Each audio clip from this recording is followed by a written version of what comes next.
Hey guys, it's Ryan. Let's not waste any time. Let's get into the video.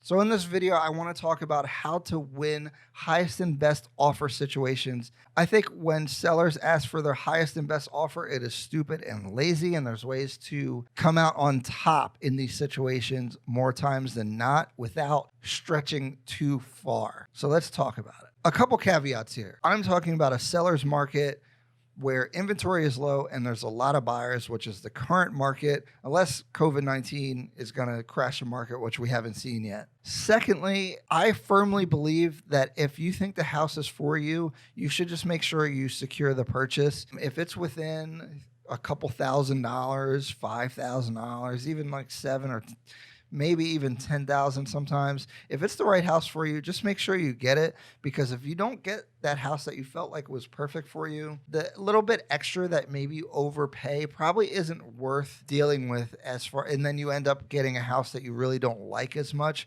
So I really think if that's the right house for you, don't be too cute. Don't try to negotiate super hard. Just make sure you get the house. But for those of you guys who want to really negotiate hard, this is for you. And actually, this technique can actually save you from yourself if you didn't give your highest and best offer and you don't get the house. Okay, so you found the house that you really want, and now you've put your offer in, and the seller's coming back and saying, there's multiple offers and we need your highest and best offer. Here's what you do. You increase your offer by an amount that you're definitely okay with.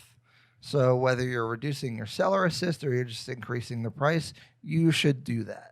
There's no set percent or amount that you should increase by, but you should increase to show that you're trying to work with them.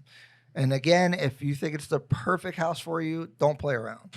Now, after 5 p.m. and the agent responds to you and says, oh, we selected another offer, you can just go back in and say, well, how much was it? They're probably not going to tell you that. So what I do is I say, well, is there a number that the seller would consider switching from the offer that they were taking to our offer? And a lot of times the listing agent will give you some clues. They're not going to say it outright, but they'll be like, look, just, if you come up a little bit, or maybe they're concerned about this clause, or maybe they don't think the house is going to appraise for that much. Can you reduce your seller assist? Whatever it might be. And so now you've gone from the dead being resurrected back to life, and now the ball's in your court, and you could decide, look, I'm going to come up that extra $3,000 that the other guys beat me out by and make sure I get the house. And this way you didn't overbid, because what can happen is if you do the highest and best and say you go to 210 and you just win the bid, you'll never really know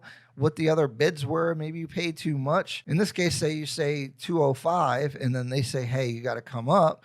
Maybe we go 207 and we actually win. So you actually save $3,000 there. Now, you'll never know because they're not going to tell you what the offers were. But I just think this is a much better strategy than just going all out if you're trying to negotiate. Again, if the house is the perfect house for you, don't play around. Give the best thing you could do and just win that house. And just as a caveat, when it's reversed and you're the seller, do not let your agent do this highest and best offer situation. Do a real negotiation and squeeze all the value out. Don't do this silent auction style thing. They're being too cute for themselves, and I strongly disagree with it. That's it, guys. I hope this information was helpful. If you have questions, put them in the comments, or you can reach out to me directly. I pride myself in my accessibility, and I pretty much respond to everybody who reaches out, so let me know. See you.